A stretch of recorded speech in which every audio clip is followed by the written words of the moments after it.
The French publication Le Monde emphasizes that among European leaders, confidential consultations have resumed regarding the possibility of sending troops from European countries to Ukraine to assist in ending the Russian-Ukrainian war, as is known, when French President Emmanuel Macron proposed the possible involvement of NATO member troops in the Russian-Ukrainian conflict, which occurred on the second anniversary of Vladimir Putin's major attack on our country.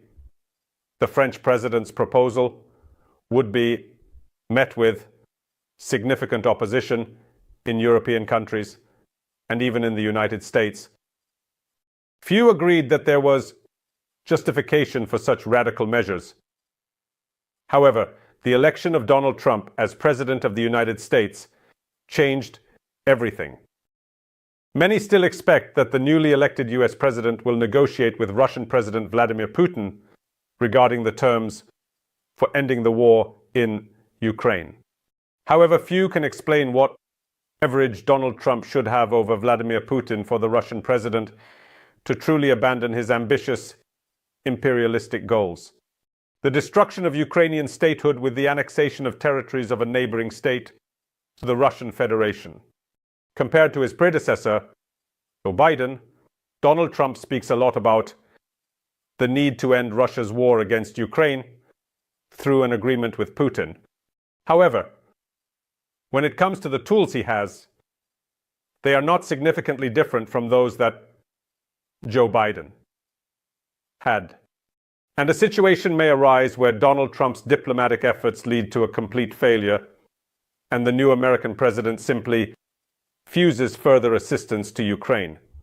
And then, of course, a critical situation will arise. Already now, no one understands what American assistance to Ukraine will look like in a situation where mentions of this assistance are practically absent in the new American budget.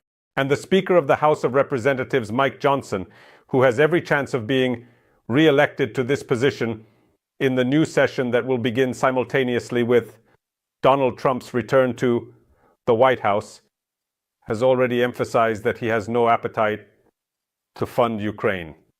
The situation may change when Donald Trump realizes the reality of the situation he finds himself in as President of the United States. And this, of course, applies not only to Ukraine, but also to other conflicts that will arise during his time in the Oval Office. There is hope that the new American president will realistically assess the situation, and there is also an understanding that Trump may simply lose interest in the Russian-Ukrainian war as a conflict that will not allow him to feel like a peacemaker and will not enhance his reputation as a strong leader. And then, of course, the main burden of problems may fall on Europe. That is why French President Emmanuel Macron and British Prime Minister Keir Starmer are discussing the possibility of creating a core coalition that will help Ukraine if Trump's United States simply abandons the role that America has played in the civilized world since World War II. And the likelihood of such a negative turn of events is very high and very dangerous, not only for Ukraine itself, but also for those European countries that have continued to hope for the important stabilizing role of the United States in the world. And now, in connection with Donald Trump's emergence on the political scene surrounded by far-right politicians and supporters, such hopes may be lost for the near future. However, the question arises in what form the troops of countries like France and Britain, specifically ground forces, may appear on the territory of Ukraine.